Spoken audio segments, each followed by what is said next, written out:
You've come to the right place. If you're a course creator looking to build more impact, income, and freedom, LMScast is the #1 podcast for course creators just like you. I'm your guide, Chris Badgett. I'm the co-founder of the most powerful tool for building, selling, and protecting engaging online courses called LifterLMS. Enjoy the show. Hello and welcome back to another episode of LMScast. I've got a repeat guest, Mike Morrison. Go check out the last episode we did with Mike. I had to write it down because Mike has a lot going on, so I'm going to read the highlight reel here. Mike Morrison is from the membershipguys.com, which he runs with Callie Willows. Mike's podcast is called the Membership Guys Podcast. Callie also does a podcast called Behind the Membership. These are two of the podcasts that are on my personal short list. Mike is also the creator of something called the Member Site Academy, which is a place where course creators and membership site creators go to learn and level up on their skills and get clear on their thinking and get tools to help them. And now he's the creator of an event for membership site owners or people who want to create a membership site called Retain. It's a live event in Newcastle upon Tyne in the UK. That's a very British sounding location. And it's on September 11th to 12th, 2019. Welcome back to the show, Mike. Thanks for having me back on. I kind of want to can I just pay you to go around and just like intro me? It's such a better job of it than I do. Yeah, sure. That'd be great. So you're probably one of the people that I could geek out the most on, and we could record like 10 episodes and never run out of material about this whole business of online course creation and membership sites and online business and, you know, monetizing the certain skill sets and knowledge and all these types of things. So I'm super excited to talk to you. I want to talk about the event you're launching specifically, but before we get into that, when someone comes up to you on the street and says like, who are you? What do you do? What is this whole membership guys thing? What do you say? Well, I don't say much because I try and avoid going on the street. You know, we don't build online businesses to actually have to go out there and meet people, right? No, I keep it simple because, you know, we very much cater towards people who already know what memberships are, and they're one step in that journey of pursuing the membership model. We don't try and convince people that they should start a membership site. And so I don't have that kind of spiel in my back pocket where it's kind of, well, you know, what I do is I make experts and influencers rich beyond their wildest dreams. One, because that's BS, but two, because we are very much for people who already have a grasp of what a membership site is, and they just want some trusted advice to actually help them pursue that model. So generally, you know, it's just, yeah, we teach people how to build and grow membership businesses. And if we're talking to the right people, I don't have to explain what a membership business is because it's tiresome, man. And they're hard to explain because it kind of applies to so many things. Online courses are technically memberships, but then they're not what we're talking about when we say a membership site. Netflix is technically a membership, but that's not what we're talking about. So yeah, I just keep it simple. I go for people who already know what memberships are. I feel the same way about LMS. I need more than an elevator ride to talk about it sometimes. So you might need a couple elevators or a really tall building. You know, I was going to say the whole elevator pitch kind of thing. You know, I've been kind of in business for 15 years now. I've never once had to tell anybody in an elevator what I did. Because nobody, I don't know if it's the same in the States. No one in elevators in the UK talks to each other. It's kind of like peeing at a urinal. You don't make eye contact. You don't start conversations. You just keep quiet and pretend to be checking messages on your phone. So no, I don't have an elevator pitch. Yeah, that's awesome. And I just want to pull out something you said in terms of your target audience. You're not going after beginners. I think that's a classic mistake in any niche that people make is you don't always have to go after the beginners, or the wannabes, I guess, even though that may be a big market. If you go after people that are kind of already established and have like the basics in place, or that's a totally, to me, that feels a lot easier. Yeah, there's a distinction there though, because we certainly work with beginners. I mean, what we do helps people from that, very, very early stage where they just have a nugget of an idea and they just don't know what to do with it. But the wannabes that you mentioned there, that's a distinction for us. So, we don't just cater to advanced people, but we don't want to be in the business of having to convince somebody to start a membership site, because it's not for everybody. It's not for everybody, and that for us, that's our kind of little pre-qualification. If you don't already know that you want to at least explore the idea of a membership site and you don't already know what a membership site is, you're not for us yet. There's plenty of people out there who are happy to sell the dream and happy to try and convince you to start a membership, but it doesn't last, because you and I know that there are so many people just chasing shiny objects online, and for a lot of people, a membership or an online course, it's just another shiny object. I want people who are past that initial stage of, oh, well, this is something I could try, or this is something I could do, or this might make me some money. Like, we don't want those guys yet. We want them when they've actually spent a little bit of time to even just get a foundational understanding of what a membership site is. And that's, that saves us so many headaches. It makes it so much easier to do what we do. Yeah, very well said. On that term of definition, this is an issue I struggle with a lot when it comes to LMS, online course, membership, membership website, membership plugin, membership model, membership pricing, whatever. How do you define membership site? Like, what does that mean to you? You mentioned briefly, like, not Netflix or whatever. So yeah, that's the thing. A membership site technically is any website for which you require a registered account that you log into to access otherwise protected content. That's it. That's literally just what it is. A membership website is a mechanism. And that, I just want to be clear right there, that's your criteria for... Yeah, what a membership website is, that's what it is. So an online course is a membership site. Could you give an example of a membership site that doesn't include training but does include some kind of content? Or let's say it doesn't include courses but includes some kind of content. Yeah, sure. So there's again, Netflix and Amazon. It's content. You have to subscribe and log in, and you've got your stuff there. You have Envato, which is, they're the guys who run Theme Forest and Code Canyon, all that sort of stuff. They have a membership product called Envato Elements, where what you get are assets. You get templates, you get design files, you get icons and fonts. So it's a resource-based membership.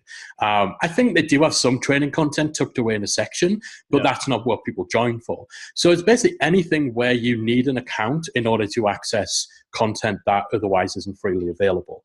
But the type of memberships, when someone online is talking about a membership site, they are usually talking about e-learning content and some form of community, like a forum or a Facebook group. And those are very much the sort of memberships we tend to specialize in, and our audience tend to be building. That's awesome.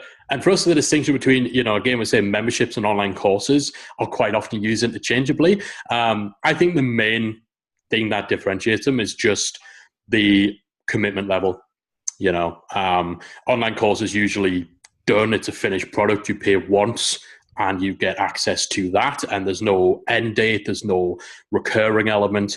With a membership, you have the recurring payment, whether it's monthly, annually, quarterly, and you need to keep paying in order to continue accessing that content. And it might include more than courses. On that note, I wanted to talk about the Member Site Academy before we get into talking about your new event. The stack, I love, course plus community plus resources or whatever. I think you've done a great job of the Member Site Academy creating a really nice stack. can you describe like what's behind your membership, if you will? Yeah, so it's that combo of content, coaching, and community. So on the content side, we've got a library of courses. So we have kind of mini courses, which generally are about 2 to 3 hours long. I think we've got 35, 36 of those, covering everything. What constitutes a mini course? Like, I just call them mini courses. I should just call them courses. Length, predominantly. Length and specificity of the topic. So, Facebook ads for memberships is a course as opposed to a module within like a mega 50-hour long course. Marketing automation with active campaign for membership sites. Again, it's mega specific. That one's maybe, an hour and a half, 2 hours long. So for me, mini course, it's length and specificity.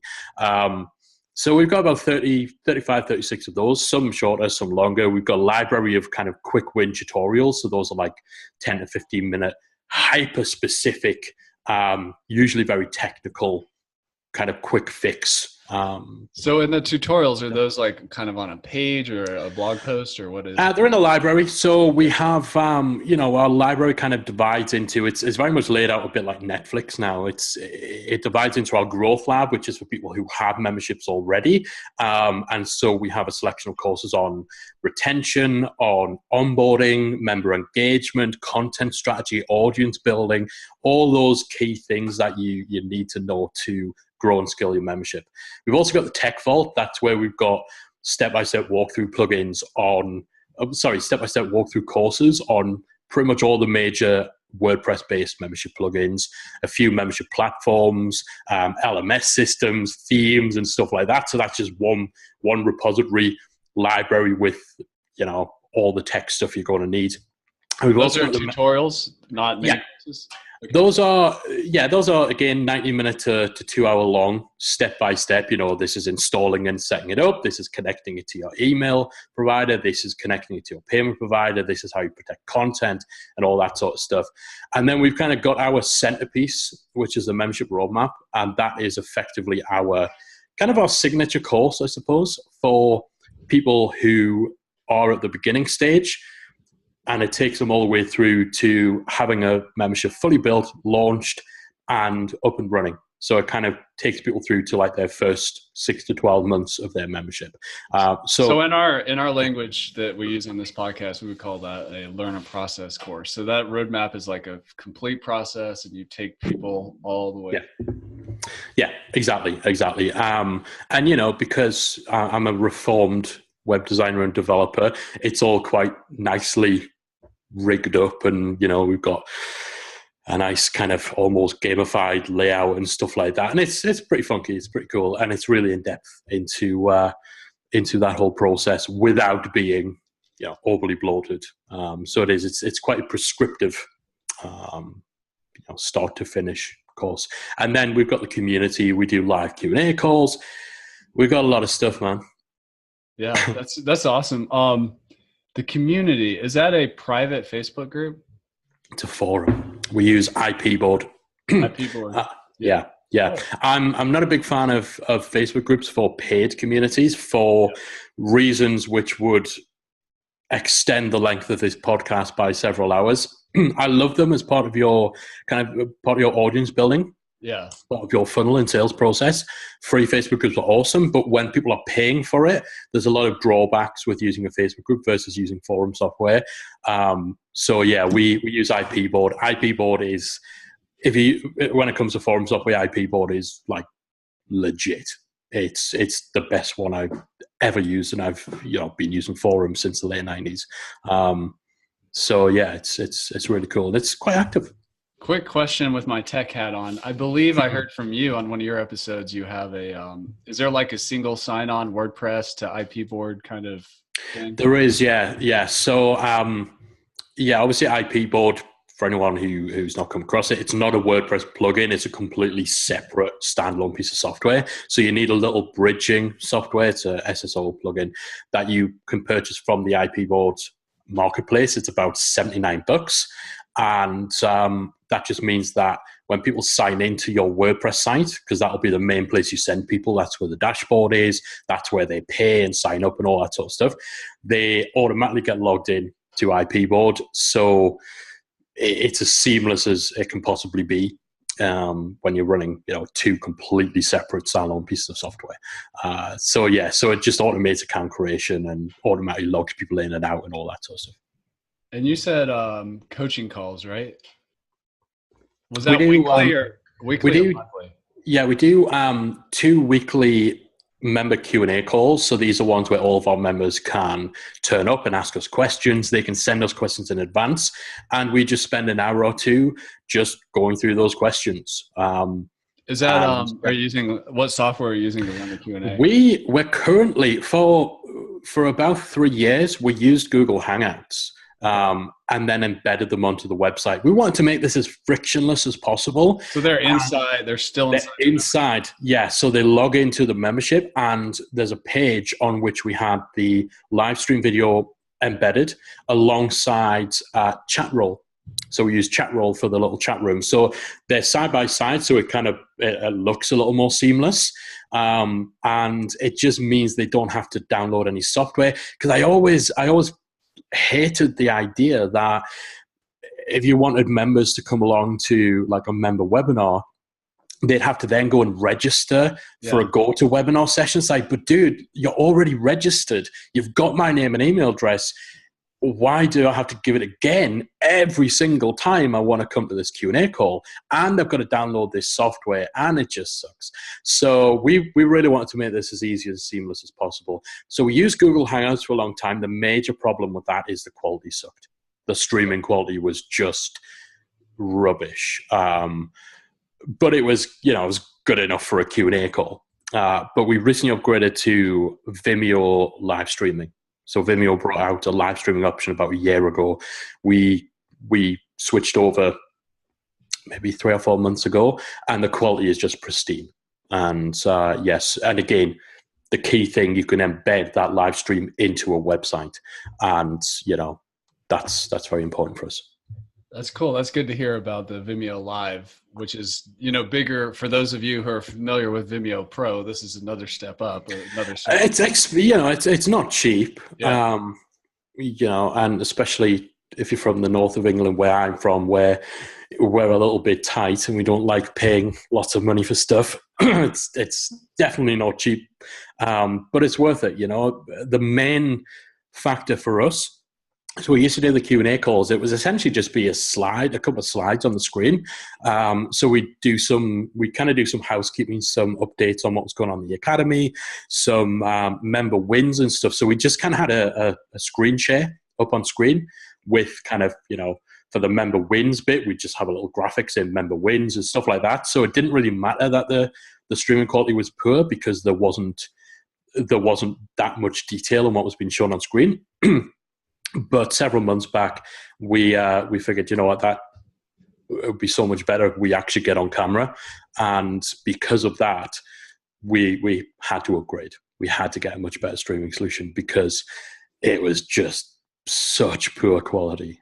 Poor quality. So with Vimeo Live, do you still do the chat roll, or is there a tool inside Vimeo Live? Vimeo Live does have a chat room option built into it. Yeah. But it's not so much the problem, but the reason we stick with chat roll is because chat roll also has single sign-on with WordPress.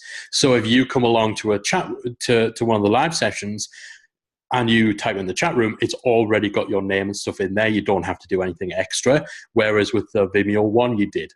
So again, it's just about making people feel, and making the whole member experience feel cohesive, and not like it's 5 or 6 different tech tools kind of just thrown together. It is that, it is Vimeo and Chatroll and WordPress and IPBoard, but it's so important for us for the member experience to not have members distracted by the tech, and to have them just actually engage with what's going on. And I think the more friction you have in your technical setup and in the member experience, the more distracting it becomes to your members, and the more gets them, focusing on the little annoyances, like the fact, I can see in WordPress my name's up in the top right-hand side, and yet it's asking for my name again to post a comment in the chat. Why? Like, we want to eliminate stuff like that. Well, you're a techie, I'm a techie. I think it's a big mistake if you are a techie and you're building a membership site to assume that your audience has the same level of technical Definitely, definitely, definitely. I just wanted to add and talk up Mike's membership even more. I see more on your website that's inside the stack. I see expert interviews. Let's see, we've got your theme, the Memberoni theme. We've got checklists, cheat sheets, and workbooks. Let's park just for a second. Like, what are some example checklists, cheat sheets, and workbooks? We've got things kind of like an onboarding emails kind of cheat sheet that kind of walks through structuring a member onboarding autoresponder sequence and gives some sample language that you can use and some pointers and stuff in terms of kind of the key things you need to hit on in those. We have things like just things that are literally just checklists, like a member retention checklist, which is like 40 or 50 small wins that help you with retention, where you can literally just print it off and just, yep, tick, tick, tick, tick, tick. Other stuff, it's more kind of exercise based to kind of get you thinking, get you generating ideas and stuff like that. But yeah, covering everything from sort of goal setting and planning to fleshing out and brainstorming your membership idea to repurposing and all that sort of stuff. And at the minute, we're actually putting a lot of time and effort into creating more kind of swipe files for emails that you can literally just copy and paste and then just tweak. So that's going to be the next thing that goes in there, because we've already got some, but we want to beef that up because we're always looking to improve what we've got. Yeah, I love that. It's a really great stack. It's not just like information and training. It's all these other like tools and resources and teaching people how to think and, realizing that not everybody's the same. So you have the Q&A. So wherever people are feeling that friction, they can come to you and get, even if it's in group format, get personal feedback. Yeah. And that's another thing that we offer, and we don't push too much on the sales page, is we actually have a section of our forum that's completely private, that if you post something in there, only you, myself, and Callie can see. So we actually use that for private coaching. So there is the ability to get a little bit of personal 2-on-1 feedback and coaching and advice outside of the rest of the community being able to actually see it. So that's something we started trialing about 6 months ago, because obviously, we've got a couple of thousand members. We didn't know whether we were just going to be inundated with everyone suddenly like just needing our time and our input. But it's gone down really well. Members have really enjoyed it, and it's really manageable for us as well. So that's another thing that we do. So we do a lot, which means that we've had to very meticulously craft the member experience so that you don't join the site and suddenly you're looking at like hundreds of things and thinking, what the hell do I do? So our whole onboarding series is designed to kind of get people to what they need and to steer them away from stuff that is not relevant for them right now. That's obviously a key part in making sure that you kind of stay on the right side of delivering like lots of value and having people's backs at every stage of their journey, but also not weighing them down with too much stuff that they don't need at the point that they're currently at. What's your strategy or method for deciding what to add to the membership next? It's changing. It really is changing. It started off where we mapped out the entire journey. And this is the thing again with memberships.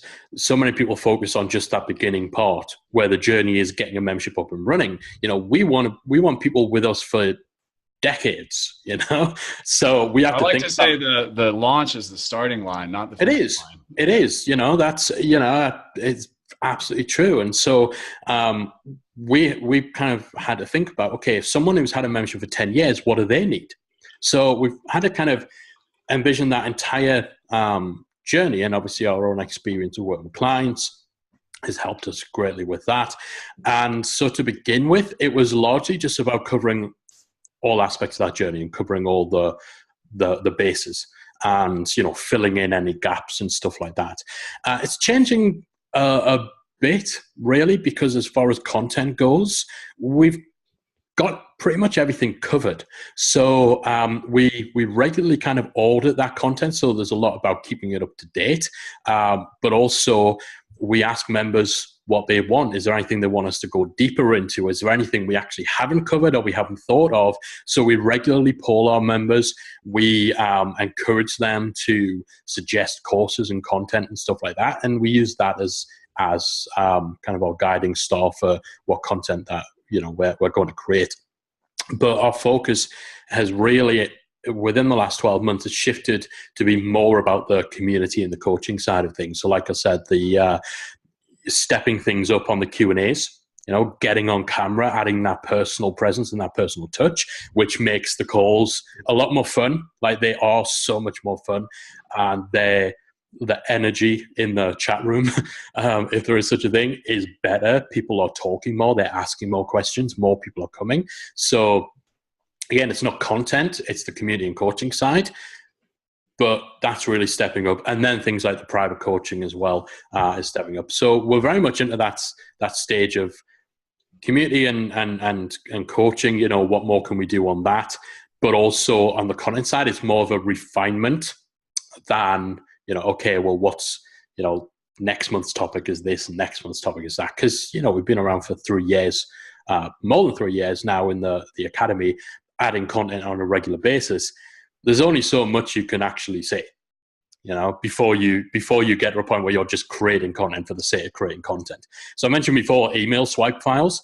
Again, we've got stuff that tells people this is what the emails in your series. So we've got stuff that tells people this is what your onboarding series should look like. This is what your sales series should look like. These are the types of things you should put in there. So the content we're creating now is actually, okay, well, what else do you need that will make that a shorter journey for you to get stuff done? So we taught you what you need. Okay, actually, we'll just write the stuff for you and give you that. And then that means instead of, watching our training and then using it, getting the knowledge that you then go away and implement, you do that, and also here's this thing that's going to cut down the actual implementation time by 80% or whatever. So that's sort of where we are in terms of how we approach creating new content. That's awesome. Yeah, templates are not just for building websites. If you can create templates for your people to be successful, where they can fill in the blanks and personalize, that can be super helpful. Definitely. And I believe, if I may recommend an episode, I can't remember if it's yours or Callie's podcast with Scott's bass lessons. Is that right? Yeah, that's Callie's podcast. Everybody loves Callie's podcast. Okay. That was a good one. I don't know if that's who you were talking about, who had been in membership for a long time. I think he's been in it for a while. Yeah, Scott, SBL, the membership side of it is, 4 or 5 years now, I think. So we helped him get that up and running. What year is it now? 2018. Man, it might actually be longer. 5 or 6, possibly verging on 7. Well, I'm getting old. But yeah, I mean, we've got people in our community. There's a website called Teaching Packs, which is essentially a membership that sells pre-created packs of teaching materials to teachers. So people who are kind of primary school teachers and stuff like that. Like curriculum is like the thing. Yeah. So it's, here's everything done for you. You don't need to prep activities and this, that, and the other. So that membership's been around for close to a decade now, I think. And we've got a bunch of other people in our community who are kind of membership veterans. And it's quite cool because a lot of these guys are people who actually joined our site like right at the beginning. So, we've kind of seen, what they do when they're already got a successful membership, but their focus is on going beyond just making money and attracting members. They're looking at, okay, well, how do I build out my team, and how do I get organized, and how do I work less but achieve the same or achieve more? So, that kind of keeps us on our toes as well in terms of the challenges that we have to address for our members. Yeah, that's fantastic. I remember an episode from your podcast a while ago. I just wanted to check in on, since I know you follow the industry so well, which was, it had to do with Amazon. Oh, dude, don't. What? You know what? I never do episodes about developments in the industry. I try not to, because I should know better, because it changes. Yeah. And it's not evergreen content. Every episode of my podcast, bar 2, are totally evergreen. Right. Is that one of them? That's one of them. Okay. I fought the better demons to. So you did some reporting on the news. I did it, and you know what? They turned around like 3 months later and decided that they just didn't want to offer that as an option for kind of memberships and stuff like that. They just canned it quietly. Which goes back to the value of owning your platform, like keeping. Yes. Like there are times to outsource to, like, Vimeo Live. You don't want to build a live streaming service, trust me. Yeah. But as much as you can keep under your own hood, the better. So definitely, and it's a cautionary tale about kind of jumping on bandwagons when stuff's new. Like, we kind of wind up. Wind up is that you? Do you guys in the States have that phrase? To be wound up, to get winded up. Yeah. What you say. Yeah. Okay. So I think we wind up a lot of people in the tech space for memberships when they bring out a new tool or a new platform or a new plugin, and because we do have a fairly sizable audience in the membership space, they obviously want to get some exposure through our platforms, and so they very excitedly email us to announce, we just launched this new thing. Would you like to review it? Would you like to be an affiliate? We'll pay you this money and all that sort of stuff. And we're like, no, like, come back in a year. Yeah. Because the tech industry, and I'm preaching to the choir here, it's so transient. So many new platforms come and then fall within months. And I have no interest in being that person who every other month says to our audience, hey, check out this brand new software, this brand new membership plugin, this brand new that, because that's going to erode the trust they have in me when every new thing I talk about just isn't here in 12 months' time. Or someone comes and says, hey, what happened with Amazon subscription that you recommended we look into? Like, yeah, that was a bust. So yeah, it's that episode, I don't regret recording it, but it was very much yes, this is why I don't report on news. However, what it still kind of stands as an important thing, because the very fact that Amazon were even considering doing what they did and dedicated time and resources to it, it's a signal. It is a signal, and there's other signals as well. I almost did the same thing about Patreon, which is making moves in a big way into the membership space, but I'm not doing an episode about that. I think Facebook also recently allowed looking into payments for groups or something. I don't know if that's or not. But. So I have done an episode on that, but from a different angle. I used that as an opportunity to kind of quell the rush of people to be like, I'm going to set up my membership on Facebook. So I almost use that as pump the brakes. This is what we know. This is what we don't know. And actually all those bad things about using a Facebook group for a paid membership, they're still relevant. So, calm down. But yeah, there's a lot of signals that the membership space is being taken very, very seriously by some pretty big players. So it's going to be an interesting time period for it. Yeah, that's really awesome. And I really want to get to the event. We can talk for hours on this stuff. Yeah, dude. I knew this would happen. This happened last time as well, I think. I don't mind. I love talking about this stuff. Before we go to the event, there's one more question I have. You and I have a shared mission to remove friction and help these people achieve not only launch, but grow and enjoy a membership site and not waste time and avoid as much stress and headache and bad decisions as possible. We're 100% in alignment on that. Definitely. And one of the things I noticed that you do in the Member Site Academy, and also just I'm asking you because you've had optics into a lot of other membership sites is of people not doing it alone, like bringing in other people to create content, or like, for example, you have a partnership with Callie, you have guest people come in, and you see this inside other memberships. What advice do you have or around not going it alone? Yeah, I mean, especially when it comes to bringing guest experts in to your membership, in particular, it's a no-brainer. It's just a win-win-win-win-win right across the board, because, you know, I'm going to steal a saying from a friend of mine, Chris Ducker, who will often say nobody has a monopoly on good ideas. So if you think that you're the only person who can help or teach your members, then you're wrong. If you think that you're the only viewpoint that your members should hear, then you're wrong. If you try to be all things to your members, you end up being nothing to them. So, you know, there are people out there with complementary skill sets, complementary knowledge that your members would benefit from hearing from. So go out and bring them into your membership. Ask them to do a little training webinar. Ask them to do a joint Q&A. Ask them if they'll, you know, it doesn't even have to be just for your members. Ask them if they'll contribute an article to your blog, or come on and do a podcast interview.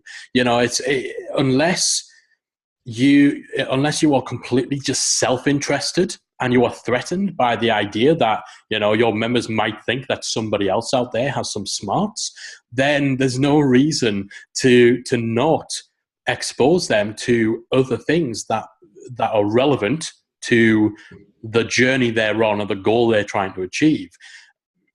If you know that hearing from an expert on search engine optimization that you're not an expert on, or even if you are an expert, hearing someone else's opinion or experience on that topic, if you know that's going to help them out, why would you hinder that? So, yeah, it just totally makes sense from a content perspective of bringing other people in to your membership. In fact, there's lots of memberships, music instruction in particular, where that is what the membership is. It's a faculty of guest experts. It's a multitude of different teachers. You mentioned Scott's bass lessons before.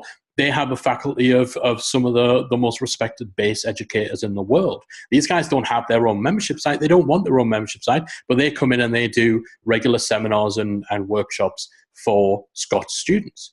And everyone loves it. They're happy. Scott's happy. Win, win, win. So definitely, having people involved in your business, obviously the business relationship with Callie is an actual relationship as well. So, you know, that's, I kind of couldn't do this without her, but I try not to admit that too often. So that's a different kettle of fish. I wouldn't, you don't just go out there and kind of say, hey, do you want to just come and run my business with me? That's where, you know, pre-existing relationships and actually taking a bit of time to think about what type of business do you want to run long-term, 5 years, 10 years down the line, and what people do you need in place to achieve that goal? And is any of those people someone who is a partner or, you know, a major player, or are they just staff and team and stuff like that? But from a content point of view and bringing people in, it just makes sense. That's great. As we transition to events, you're adding an event called Retain to your stack. You mentioned Chris Ducker, who he just has done his live event. What's it called? Upreneur? It's Upreneur Summit. Yeah, it's the second time he's done it here in the UK. You were a speaker there, I believe? Last year, yeah. So I spoke at two of his events last year, actually, because Chris used to live in the Philippines and he ran an event called Tropical Think Tank. So I spoke there earlier in the year, and then I spoke at Upreneur Summit last November. So as an expert, which the topic happens to be membership sites, which is a little meta, but as an expert, you're a speaker, you have a really solid membership site, and now you're creating an event. Speak at a high level to what, and I'm sure there's more. I mean, you're also an author and a publisher. You got all these things going on. Busy dude, man. First of all, do you have a 4-hour work week? Not a 4-hour work week. Even the guy who wrote the 4-hour work week doesn't have a 4-hour work week. It's nonsense. But I work probably less than people think. We generally only work 4 days a week, usually maybe 5 or 6 hours a day. That's great. Yeah, like I refuse to even get out of bed before 9 a.m. That for me is my victory. It's my personal protest against, the former life of commuting and working a 9 to 5. Like I don't even wake up till 9 at the very earliest, and usually finish 4 p.m. That said, there's 2 of us in the business. That does lighten the load. We do have a team in place as well. So, we have community manager, we have admin staff, we've got some tech support there as well. So it's not, just me living the laptop lifestyle.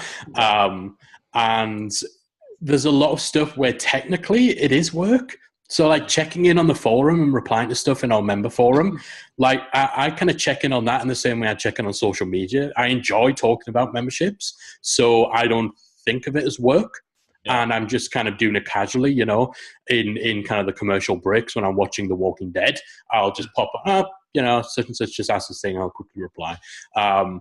So if you were to add up all that time, then I'm sure my working hours would be a bit longer, but I've got a fairly stress-free kind of work life, and it's designed to be that way as well. Because I used to be run a web agency. I've done the whole burnout, crazy hours kind of thing, and it wasn't good, And actually, my business has become more successful the less I've done that kind of stuff. Yeah, the more systems you build, and I think it's really important that you said the topic as an expert is something you love. So if you check in on the forum, you're not like, you enjoy it. So that's sustainable. What kind of playbook or business model or maybe person or several people or books inspired you or helped guide you to create this like multifaceted expert business, like speaker, membership site, now event creator? I don't know. It was never kind of a like when we started with the membership guys, we knew there were certain things we wanted to do longer term. We knew that we wanted to write a book. I'd already written one a while back, and I knew we wanted to write a book. We always talked about from day one, we'd love to do a big event and some workshops and mastermind days and stuff, which we've also done. But it was never a case of, okay, here's this business over there that we want to emulate. For us, the membership was always the centerpiece. So still to this day, even though we have multiple revenue streams, I still consider our business to be the membership. And everything else is kind of a satellite to that. So now, even if you get paid to speak, that's just speaking. Yeah, it's satellite.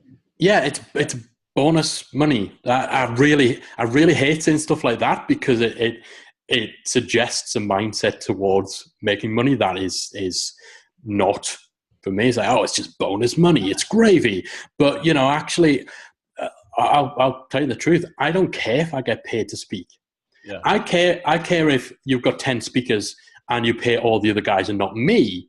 So I want to get paid if you are paying speakers, but also if it's the right event, the right crowd, the right place, if it's somewhere I want to travel to, I'll speak for free, as long as everyone else is speaking for free, right? So it's, getting paid for me isn't, this is a great new revenue stream, because honestly, even some of the top speakers in the online business game, they're still sort of making mid 4 figures per gig. Some at a stretch are getting 5 figures, but they have to work at it as a business, and that's not something I want to do. So, it's something that I consider an activity that I do to grow my main business, which is the membership site. And of course, every speaking opportunity, I get them to give me the recording. And if it's a different talk that from others that I've done elsewhere, I'll put that recording inside our membership. So it's content creation.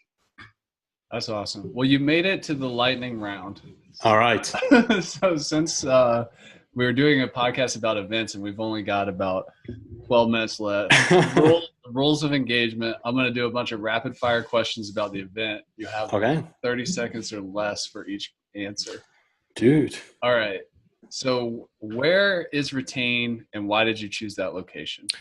It's in Newcastle upon Tyne. I chose that location because it's my hometown. We considered London because there's this adage that, people won't travel outside of London. It's nonsense. And also, it's just easier for us to organize. Newcastle's an awesome city. It's a cheap city for visitors to come to, for hotels and stuff like that as well. The drinks are cheap. The meals are cheap. The location's awesome. And it's my hometown. And I'm It's your keen, event. Yeah, it's my event, and I'm keen to encourage more UK-based events that aren't just centered around London, because there's a big country outside of London. There's a lot happening in the Northeast. So in terms of validation or just making the decision and feeling comfortable of like putting this out there, what gave you the confidence that like, okay, my business or whatever I can attract, this is going to work? Yeah. We've done some smaller events before. But they've predominantly like mastermind events? We've done mastermind events. We've done workshops, predominantly in the US. We've done a mastermind day in the UK. All of them were oversubscribed. They were sold out before they were sold out of just the first teaser email to just our members. So there was a little validation there. We also surveyed our audience and we did a pre-sale. So we did a pre-sale just for our members, and we basically said to ourselves, okay, if we sell over 30 tickets during this pre-sale, in which we basically said to people, we're going to do an event, it's going to be about memberships, and it's going to be in 2019. This is how much it'll cost.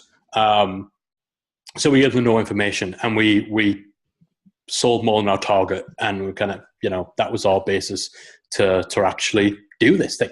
Had we not hit that target, we wouldn't have done it. We'd have just given those guys their money back, and we told them that. Is the venue a hotel? It is. It's How do you pick a hotel, and what are the characteristics, and what is the business deal you work out with the hotel? I love on-site hotel venue. I love it all being in the same building, because you can kind of community, right?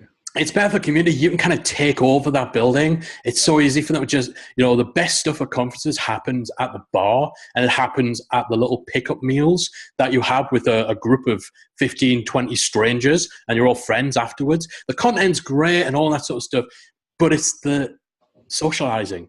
That is where the real magic happens. So that's so much easier to do when it's all in one location. It was actually the third place we went to. We did think it was maybe a little bit, not out of our range financially, but just slightly bigger than we were shooting for initially. So we looked at, we had a venue locked down that was a little smaller, and they sort of screwed us a little bit. So we then looked at a couple of other places, and then we just we'd always said, year 2 or year 3 would be great to do it at this place. And then we just said, should we just do it at that place? And then we locked it down. And so, you agree expected numbers. They base the price on that expectation of how many how many people you're going to need to pay for. You pay a deposit, and then there's points over the year at which you pay a little bit more, and then there's a date that you need to have final numbers confirmed by, and the remainder of what you've got to pay them is based on those final confirmed numbers. That was more than 30 seconds, but we're getting... Sorry, dude. As of this recording, this event is about 10 months out. It's September 11th through 12th, 2019. Can you talk about the timing? Why it feels a little far in advance, but as a guy who likes to plan myself and be strategic about the future and not stress myself out at the last minute, I appreciate it. Can you speak to the timing? The timing, it is quite far out. However, about 60% of our audience are based in the US. And this is a UK event. So we were confident that actually a lot of people would come from overseas, but we knew that we need to start telling these people about the event far enough in advance that they could actually make travel arrangements, and they could get flights that didn't cost the earth and stuff like that. And that's kind of borne out, because so far, most of the people who bought tickets aren't from the UK. We know our UK people will buy tickets later, because it's a lot easier like to next do. door.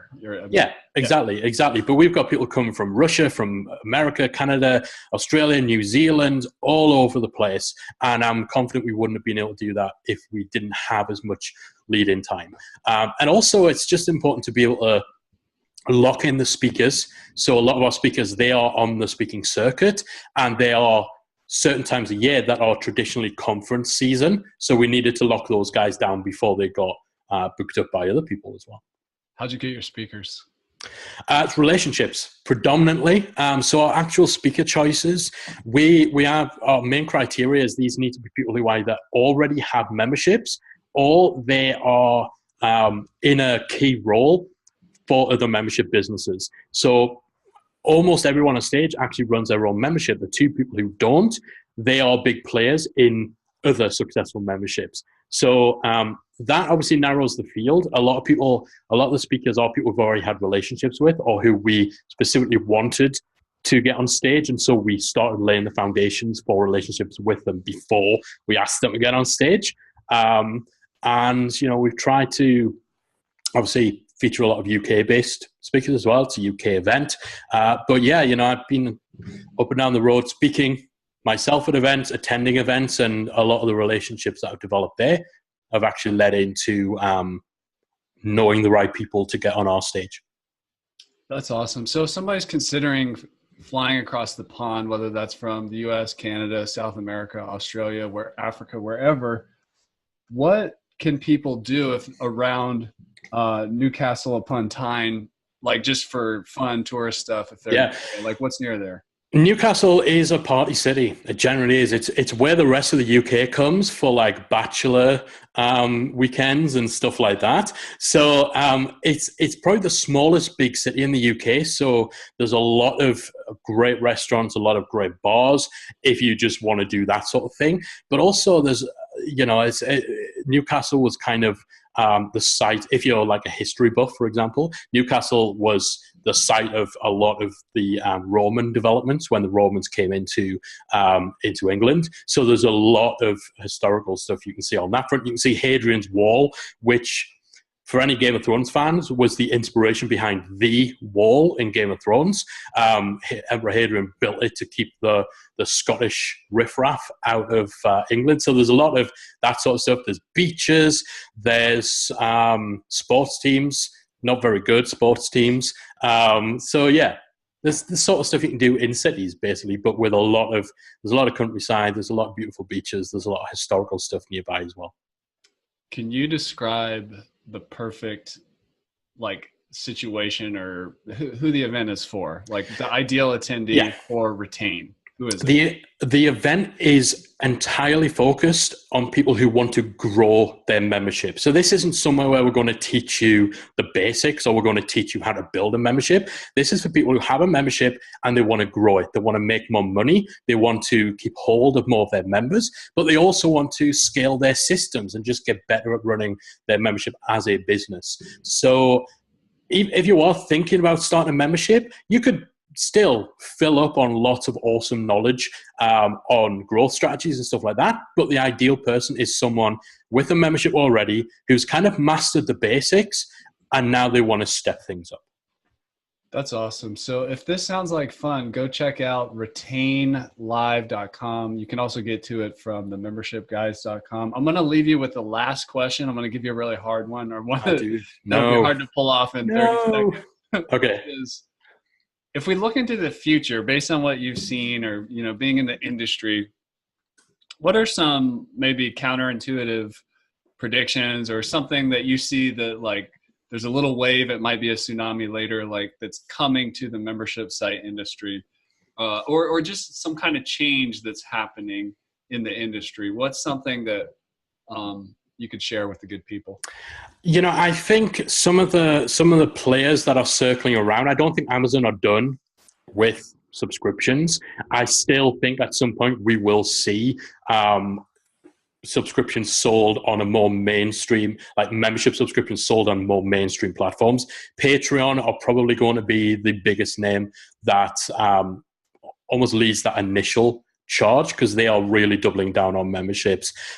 So I think there'll be that little lead into the more mainstream memberships. Otherwise, I don't think a great deal is going to change. Like I think the tech might change, the platforms might change, but for as long as there is expertise to be taught, and for as long as there are people out there who want to learn and want to achieve things, then there'll always be space for memberships. And honestly, I don't think there's going to be any major revolutions in the membership space. Maybe WordPress will lose its edge because they're teetering on the edge of completely alienating all their developers and all of their customers. But again, even if the software changes, the platforms change, the core principles for the type of memberships we work with, I don't think they're going to change in a big way. So maybe that's counterintuitive. Yeah, that is cool. You're going to say the same. Would you say it's still early days in terms of the industry, or we're kind of entering the majority or hitting peak? I think we're I think we're really in the thick of it now. I've seen the membership bandwagon in terms of it being flavor of the month for the internet marketers who, want to make a quick buck. I've seen this bandwagon come round 3 or 4 times now in the last 15 years.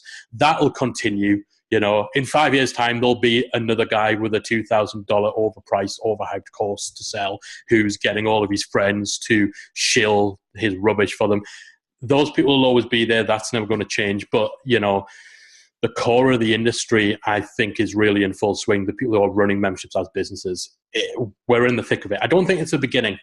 I think we're in the thick of it. And it might tip up a little bit with platforms like Patreon kind of making it more accessible for kind of the more hobbyist or the almost the creators who aren't actually teaching stuff, but who have a fandom. I think they're going to be able to enter the membership market a lot easier. Whereas currently, I would say it's more the realm of educators and authorities and influencers. So I think the types of people who'll be drawn to the model will expand a bit, but I do think that we're in full swing with the market right now. That is awesome. Well, always a pleasure. That's Mike Morrison from themembershipguys.com. Check out the event, retainlive.com. Mike, thanks for coming on the show. Thanks for having me on. It's always fun. And that's a wrap for this episode of LMScast. I'm your guide, Chris Badgett. I hope you enjoyed the show. This show was brought to you by LifterLMS, the #1 tool for creating, selling, and protecting engaging online courses to help you get more revenue, freedom, and impact in your life. Head on over to LifterLMS.com and get the best gear for your course creator journey. Let's build the most engaging, results-getting courses on the internet.